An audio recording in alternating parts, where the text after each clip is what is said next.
अजित पवार को बेनामी संपत्ति मामले में कोर्ट से क्लीन चिट पर ईडी जांच बंद नहीं, समझिए पूरा केस।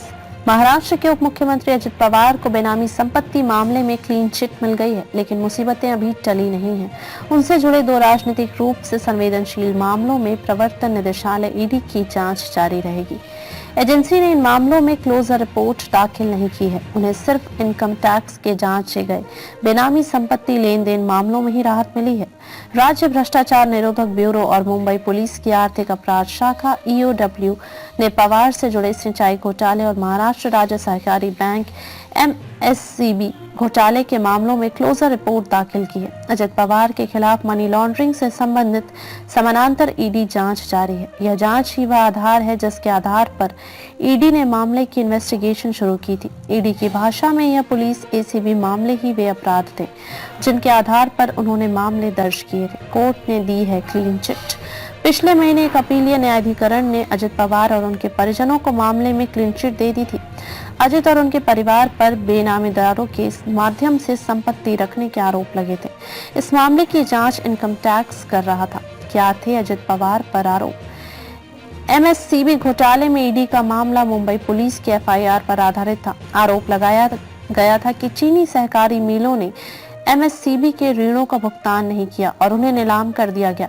MSCB में प्रमुख पदों पर बैठे लोगों के रिश्तेदारों या करीबी सहयोगियों ने उन मिलों को औने पौने दामों पर खरीदा। रोहित पवार और प्राजक्ता तानपुरे का भी नाम। EOW ने मामले में 2 बार क्लोजर रिपोर्ट दाखिल की और ईडी ने उन पर आपत्ति जताई। हालांकि अदालत को क्लोजर रिपोर्ट पर अभी फैसला करना है। ईडी ने अजित पवार से जुड़े होने के बाद जरंदेश्वर चीनी मिल को जब्त कर लिया था। इसने NCP-SP नेताओं रोहित पवार और प्राजक्ता तानपुरे की संपत्ति भी जब्त की। ACB के पास ये मामला राज्य भ्रष्टाचार निरोधक ब्यूरो ACB के मामले की बात करें तो यह कथित विदर्भ सिंचाई विकास निगम VIDC घोटाले के संबंध में 2020 में दर्ज किया गया था। मामले में किसी भी वरिष्ठ राजनेता का नाम नहीं था और न ही किसी पर कोई कार्रवाई की गई। ईडी जांच का सामना कर रहे लोगों को अब बरी होने की उम्मीद है। सुप्रीम कोर्ट का आदेश बना आधार। सुप्रीम कोर्ट ने विजय मदन लाल चौधरी बनाम भारत संघ मामले में कहा है कि अगर कोई पूर्वगामी अपराध नहीं है तो मनी लॉन्ड्रिंग के अपराध के लिए कोई मामला नहीं हो सकता है।